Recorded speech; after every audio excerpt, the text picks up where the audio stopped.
Whatto chaps, I'm MagicalMike, and recently I've been playing Valheim, along with the rest of the known world, apparently. So two immediate questions then. First, what is Valheim? And then second, why is it so popular? And if you like this kind of video, then please do leave a like and consider subscribing for more just like it. There's also a playlist of many more of these types of reviews too. Thanks. The Steam page describes the game as, quote, a brutal exploration and survival game for 1 to 10 players, set in a procedurally generated purgatory inspired by Viking culture, which is a pretty succinct way of putting it. Well done, devs. And well done, devs is a thought that went through my head a lot while playing through the game currently, because this is an early access product, but it seriously does not feel like your typical early access game. This thing is polished and fleshed out already. It's popular because, simply put, it's good, and it's already realising what it sets out to do, without even being finished. And that's a super rare quality these days, even for some finished products, some AAA games, which is low-hanging fruit at the moment, so maybe we'll just leave that to be implied, eh? So, it's a survival game set in a procedurally generated world, which is fairly standard stuff, that lets you progress in numerous ways that feel intuitive and natural, allowing the gameplay to flow much more smoothly than a lot of other survival building games in the genre. The theme also manages to add a ton of value and direction to what you're doing as well, and I mean direction in a few different ways. There's art direction, story direction, a path to progressing your abilities, your items and crafting, and a way to tie in all of the enemy types and things that you'll see together. It's Viking stuff, so if you're into Norse mythology then you'll get a kick out of the things that you'll encounter in Valheim. I should probably say early on that I'm not usually into survival crafting games. I think the last one I played was Minecraft back in early alpha or even the beta stages, and I didn't really play that for its survival portions. I just enjoyed the building potential, so it's safe to say that it's been a long while for me for games like this. Valheim manages to capture my attention using its survival mechanics though, which is already saying a lot, but just about everything is fun to mess around with here. So let's talk about that first, survival. Typically, you'll want some kind of a safe area to build, craft and rest in, some food to keep you alive, and some sort of tools or equipment to get things done. A lot of games in this genre like to be brutal and frankly quite annoying with their survival mechanics, typically forcing you to keep track of your hunger, thirst and tiredness levels lest you die from a lack of those things. Valheim just gives you buffs for eating different food types, and you'll never die from not eating or sleeping. Already this is nice, but food is super easy to come by anyway and gives you so many benefits that it's never been an issue for me to keep up with it, and it's very much incentivized to do so, because food gives you health regen, increases your maximum health and max stamina too, making everything much easier to deal with. And since every action costs stamina, running, swimming, blocking, attacking, chopping wood, all that stuff, it's good to keep up with. Early game you can hunt boars and deer for meat, these creatures called necks for their tails, and you can eat berries right from the bushes at the start of the game. This combination of food types will keep you full and busy for a long time. In fact, I'm still using them like 15 hours into the game, which is probably just me trying to be too efficient. But saying that, you do at least need to eat a variety of items. You can't stack 3 of the same thing, so there is a reason to keep moving and exploring and finding all those different food types. The next thing you'll want is a safe place to store your items and to craft things. Once you build an axe and a hammer within 5 minutes of starting the game, you can get started cutting down trees and building a structure. The system's really simple, with a snapping mechanic that lets you build easily and sensibly that you can use to piece together floors and walls and other objects. The way the system works is actually remarkably intuitive to create a house that looks on theme with the Viking style. There's more complicated stuff going on, like how this isn't Minecraft, so you can't make floating structures because they'll simply collapse without support, but there's a lot to talk about in this video, and frankly that's a bit too complicated. But it's safe to say that the system does get more in depth, and if you're into that sort of stuff, then there's a lot to look into.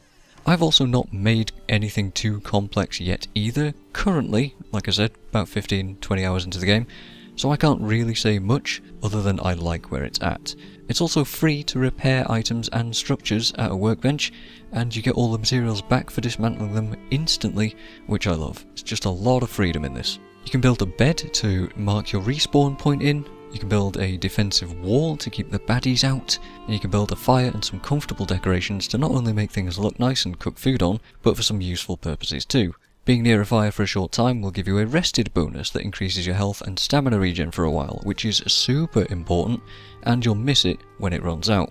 Again, there's also more incentive to just build fires out in the world while you're doing stuff so that you can keep your rested bonus up. And again, there's a lot more to these systems that I'm talking about here, but I risk going on for way too long about them, so you could just take a look at the Valheim subreddit or some YouTube videos for ultra impressive builds from people that are more talented than myself. For me, so far, I think the most important thing is that the progression is the thing that's captured my interest so well. Picking up new items unlocks new recipes to craft, and then using those new crafted tools you can find more new stuff, and then the cycle continues. Finding flint unlocks arrows and a better axe, allowing you to hunt deer much more easily, which you can then craft armour from. You'll then get a pickaxe a bit later on that lets you mine metal, and then using metal you can do other stuff and build better tools, and you can find dungeons that give you new items, and over time you'll tier up and up and up to become a badass Viking warrior. And you'll need to in order to beat the bosses in this game, which is another form of progression that seems fairly obvious to aim for. There's currently 5 bosses in the game, of which I've beaten the first and technically the third with friends, but I'm only geared to beat the second boss in my solo playthrough. But, as it happens, I just happen to be miles away from that second boss, so I haven't made the travel time yet. You'll find that these bosses are very spread out and in different biomes throughout the world, and they are randomly placed, so you'll end up doing a lot of travel and exploration not only to find them, but to find the resources in order to beat them too. The first boss is pretty easy, but quite the spectacle, setting you up for what to expect later on. The second one teaches you different tactics, and then they get progressively harder and harder as you go, needing better gear, specific items, and finding their ritual sites to summon them.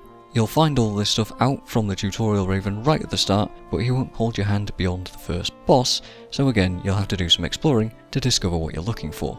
Throughout the game you'll be fighting, blocking, parrying, mining, crafting, intentional wordplay there, running away from trolls, getting assaulted by raiding parties, exploring new biomes that are forests, dungeons, swamps, mountains, structures, all while in a living, realised Norse mythology world. And it's just fun. I've really enjoyed setting up little mining outposts, for example, and dragging a cart full of ore back to base. And it's just satisfying to come back and have all this loot to build new stuff with because you have to try hard to earn it. You have to explore and find these things out there, work out how best to get to them and get them back so that you can then make use of them. And overall, I think I'm finding this quite hard to put into words in such a short time. I should also probably mention the combat, which is simple but quite fun too, timing blocks to parry enemies and get more powerful strikes in while managing stamina use, but I'm used to the Souls games myself so it comes quite natural to me. You'll also find that different damage types are useful for different enemy types, so skeletons, prime example, are weak to blunt damage, so just because the first wooden club is a bit crap and you'll replace it quite soon with an axe and then maybe a spear, doesn't mean that you should neglect your club skill later on, and also your bows, your axes, your woodcutting and all the other many skills that are in the game. And finally, I suppose I should talk about sailing and building ships, which I haven't done solo yet, but I have been on a friend's server to truly Viking war party it up, even if we were seeing scary mobs from the new biomes and immediately turning around and running away from them. Truly the most confident war party that, yep, that's us. Sure is, yep.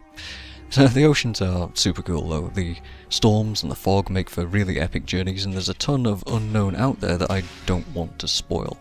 There's a lot of those discovery moments that really stand out, like just seeing certain things for the first time when you don't expect them. See a certain shadowy figure in the distance, for example, or the weather, or new enemies, or what could be lurking in the sea. You know, just some thoughts, but maybe keep your eyes peeled. You never know what you'll encounter.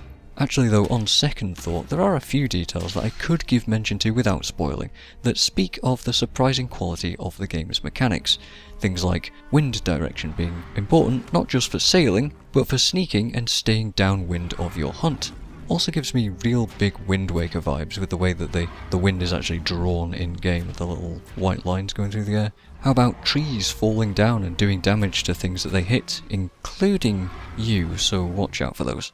What about fires going out in the rain, or creating smoke and then a choking hazard if not properly ventilated? You can even direct that smoke through crafted shafts if you don't want straight chimneys. Stuff like that is easily taken for granted and as such is worth a quick mention because these are actually fun mechanics to mess around with. You know, Valheim is just a good game and it's surprised me in so many ways that it's hard to really fully put it into words. But it's popular for a lot of reasons, and if any of what I've just said or shown has sounded good to you, then I can fully recommend it already, even in early access. So Valheim, there you go. One of my more disjointed videos I think so far, but as I said, I don't want to say too much more. The discovery is a lot of the value for me, and probably should be for you too. Oh, but before I do forget, do turn off camera shake in the options immediately. You don't have to thank me for that. Thank you very much for watching, and remember that the bees are happy.